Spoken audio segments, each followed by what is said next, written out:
welcome to my channel. Jangan lupa subscribe ya. Farhan sudah berniat keluar rumah, namun langkahnya terhenti saat mendengar perkataan Nadia. Aku hanya ingin membuktikan pada dunia bahwa aku tidak mandul. Karena itulah aku mendekatimu. Pria yang sudah tak lagi muda itu membalik badan. Apa? Dia tidak percaya pada yang baru didengarnya. Iya, aku memang jatuh cinta padamu, pada suami sahabatku. Tapi lebih dari itu, aku ingin membuktikan pada dunia bahwa aku tidak mandul. Aku bukan wanita cacat, aku wanita sempurna. Dan aku bisa membuktikannya sama kamu. Farhan marah besar. Diguncangnya pundak istri sirinya. Hanya karena itu, kamu menghancurkan rumah tanggaku, teriaknya. Maaf, karena hanya kamu yang bisa membuatku jatuh cinta. Dan aku hanya mau berhubungan badan dengan pria yang memang aku cintai. Aku tidak terima ketika mertuaku dulu selalu menuduhku mandul pada pernikahan yang baru seumur jagung. Nadia meneteskan air mata. Ingatannya membawa bagaimana dulu dia diperlakukan. Nadia, kapan kamu akan memberi mama cucu? Mama sudah ingin menimang cucu, ucap Mama Robi, mertua Nadia kala itu. Ma, kami juga sedang berusaha. Lagi pula, kami menikah baru hitungan bulan. Sebagai suami, tentu saja Robi membela istrinya. Robi, kalau dia wanita normal dan subur, sebulan saja langsung jadi. Buktinya Mama, dulu begitu menikah, Mama langsung hamil kamu. Ma, semua udah jadi urusan Tuhan. Kami hanya bisa berusaha. Kalau Tuhan belum berkehendak, kami bisa apa, Ma? Allah, pokoknya sampai 1 tahun pernikahan kalian belum kasih mama cucu, lebih baik kalian bercerai. Dan kamu bisa cari wanita lain yang bisa kasih kamu anak, kasih mama cucu. Nadia hanya bisa mendengarkan sambil menahan sakit di hatinya. Dan pada akhirnya setahun menikah, mereka benar-benar bercerai. Nadia, tangan Farhan mengepal. Baru sekarang ia benar-benar merasa kesal dan marah kepada orang lain. Saat Niken masih sah menjadi istrinya, wanita itu tidak pernah membuatnya kesal, apalagi marah. Sekarang apa yang kamu mau? Teriakan Farhan membuat Nadia sadar dari lamunannya. Cerai. Aku lelah tidak benar-benar kamu anggap sebagai istri. Kamu tahu, setiap malam kamu mengigau nama Niken. Setiap aku ajak bicara, seringkali kamu tidak mendengar karena kamu melamun. Dan jangan kamu anggap aku tidak tahu, kalau di ponsel kamu menyimpan rapi fotonya, bahkan sering kamu memandanginya. Nadia bukanlah Niken. Dia cukup cerdas dan cukup peka pada apa yang terjadi dan apa yang dirasakan suaminya. Kamu membuka ponselku? Tanya Farhan. Terbiasa dengan sikap Niken, nyatanya ia kemudian sadar. Nadia bukanlah Niken. Iya, kenapa? 20 tahun Niken menjadi istriku, dia tidak pernah melakukan itu. Karena itulah, hubungan kita tidak diketahuinya. Apa saat mendekatiku, kamu tengah mengenakan topeng, dan sekarang topeng itu sudah kamu lepaskan? Sudahlah mas, ceraikan aku. Dengan begitu, kamu bisa kembali padanya. Nadia memang wanita yang memiliki watak keras dan mandiri. Ia tidak pernah takut jika harus melepas dan kehilangan siapapun. Lalu kamu? Aku akan kembali pada mantan suamiku. Dia bersedia menafkahi anak ini, ucap Nadia sambil mengusap perutnya yang sudah membuncit. Dan menunjukkan pada dunia, seolah aku suami yang tidak bertanggung jawab, yang tidak mau menafkahi anaknya. Farhan merasa tidak terima. Sudahlah mas, jangan dibesar-besarkan. Aku hanya ingin bercerai. Sudah, itu saja. Baiklah, kita akan bercerai setelah anak itu lahir. Apa yang Nadia katakan memang sebuah kebenaran. Salah satu yang mendorong untuk mendekati Farhan adalah dia ingin hamil anak pria itu. Mendengar cerita Niken tentang betapa baiknya sang suami membuat Nadia juga menginginkan pria itu. Sayang, setelah menikah, terutama setelah hubungan mereka terungkap, Farhan justru berubah. Pria yang tadinya bersikap hangat berubah menjadi dingin tak tersentuh. Setiap hari Nadia merasakan tekanan batin. Bahkan tidak jarang menimbulkan flek pada kehamilannya. Untung saja, janinnya masih aman sampai saat ini. 1 bulan lalu, tanpa sengaja ia bertemu dengan mantan suaminya di pusat perbelanjaan. Suaminya yang hanya sendiri saat itu mengajak Nadia untuk mengobrol di kafe. Dari situlah mantan suami Nadia tahu jika sang mantan istri sedang hamil dan sudah menikah lagi. Sementara pria itu ternyata masih saja belum memiliki anak di saat pernikahannya sudah 13 tahun. Akhirnya sang istri memilih bercerai dan mengetahui bahwa pria itu mandul. Di saat hubungan Nadia dan Farhan mulai memburuk, wanita itu mulai intens bertemu dengan sang mantan suami. Dari situlah kedua lawan jenis yang pernah saling mencintai itu kembali dekat. Dan Nadia pun mulai nyaman kembali bersama pria itu. "Ada siapa yuk di dalam?" tanya Farhan begitu sampai di depan kantor.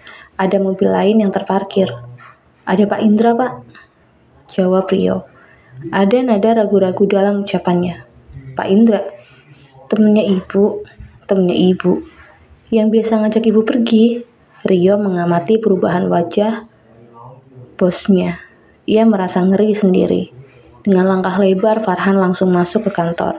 Keningnya berkerut saat melihat pria yang ia rasa pernah bertemu dengannya. "Anda?" Farhan mencoba mengingat. Indra pun berdiri, kemudian mengulurkan tangan. "Indra, Pak, pernah bertemu dengan Bapak dan Mbak Nadia dulu di restoran saat kita membahas rencana proyek kita." Farhan terus berusaha mengingat, sampai akhirnya ingatannya akan Indra muncul. "Oh ya, dari mana Anda kenal dengan istri saya?" Mendengar itu, Niken langsung melotot ke arah Farhan. "Apa maksud mantan suaminya itu?" "Maaf, maksud saya mantan istri saya," koreksi Farhan. "Niken teman SMP saya, tidak sengaja kami bertemu. Dan sekarang, doakan ya Pak, agar Niken mau menjadi teman hidup saya." "Apa?" Indra tertawa tanpa dosa, sementara Niken diam saja. Farhan ingin menanggapi lagi, namun ia pikir lebih baik nanti ia tanyakan pada mantan istrinya. "Silakan lanjutkan ngobrol, saya ke dalam dulu." "Silakan Pak." Indra sudah pergi. Farhan langsung keluar dari ruangannya. "Sudah pergi, Ken?" "Sudah," jawab Niken. Kemudian menaruh gelas bekas Indra di dapur.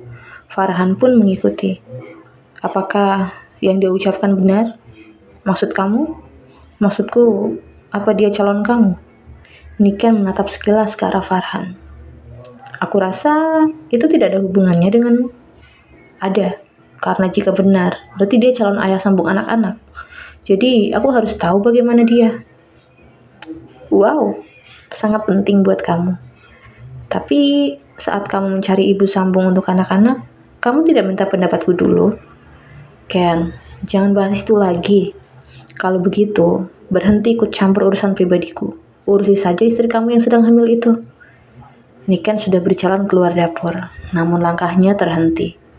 "Kami akan bercerai." "Oh ya?" "Nadia tidak sungguh-sungguh mencintaiku. Dia mendekatiku dan menikah denganku hanya ingin membuktikan bahwa dia bisa hamil. Itu saja." Raut muka Farhan begitu terlihat menyedihkan di mata Niken. "Aku rasa itu bukan urusanku." Niken sudah kembali melangkah. Farhan menahannya. "Rujuklah denganku, Ken. Demi anak-anak. Demi cinta kita." Niken tersenyum sinis. Lucu rasanya mendengar seorang pengkhianat bicara soal cinta. "Aku sungguh-sungguh, Ken. Aku janji tidak akan mengulangi kesalahanku lagi." "Aku juga sungguh-sungguh dengan ucapanku beberapa bulan lalu. Bagaimanapun keadaan dan status kamu, aku tidak akan pernah mau kembali padamu. Mengingat apa saja yang kalian lakukan di kantor ini saja sungguh menjijikan. Kamu pikir aku mau kamu sentuh setelah semua anggota tubuh kamu menjamah tubuhnya? Kalau bukan karena anak-anak, aku tidak akan mau masuk ke tempat ini lagi. Tapi semua demi anak-anak, aku melakukan ini.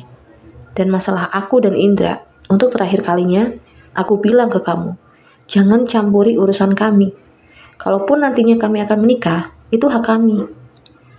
Tidak adakah perasaan cinta lagi untukku? Aku sudah menguburnya dalam-dalam." Hubungan Farhan dan Nadia makin memburuk. Farhan tidak mau mengobrol dengan wanita yang masih sah menjadi istrinya itu. Kandungannya makin membesar, namun belum ada satu perabotan bayi pun yang sudah Nadia beli. Siang ini Nadia berniat pergi ke toko perlengkapan bayi. Ingin rasanya meminta Farhan menemani. Sayang, pria itu selalu menghindar saat diajak bicara. Ingin meminta Sarah menemani, adik iparnya itu tengah banyak urusan. Akhirnya ia memilih menghubungi nomor sang mantan suami. Pria bernama Robi itu tidak keberatan. Robi menjemput Nadia ke rumah saat Farhan sudah berangkat ke kantor. Bumil yang satu ini makin hari makin cantik sih, puji Robi. Dituntunnya sang mantan istri menuju mobil, kemudian dibukakannya pintu. Robi mengendarai mobilnya dengan kecepatan sedang. Saat di lampu merah, nalurinya membawa tangan pria itu untuk mengusap perut Nadia. Pria itu takjub saat sentuhannya direspon oleh bayi yang berada di perut wanita itu. Nadia menitikkan air mata haru. Sejak hubungannya dengan Farhan diketahui orang, Farhan sudah tak pernah lagi menyapa calon bayinya. Bahkan saat sang jabang bayi sudah mulai aktif bergerak pun, Farhan tidak pernah melakukan itu. "Hei, kenapa kamu nangis?" tanya Robi. "Aku hanya merasa terharu. Papanya tidak pernah menyapanya. Makanya mungkin dia sangat senang saat ada tangan pria menyapanya." Robi menatap mata Nadia. Mantan istrinya itu sebenarnya wanita baik. Namun, ia juga heran, mengapa Nadia harus menjadi perusak rumah tangga orang. Padahal, kalau mau, pasti banyak yang mau menikah dengannya, yang masih single tentunya. "Setelah anak ini lahir, aku berjanji akan menikahimu. Aku janji tidak akan meninggalkanmu lagi." Robi meraih tubuh wanita yang duduk di sampingnya ke dalam pelukan. Sebelum akhirnya lampu berwarna hijau dan mobil harus segera melaju kembali.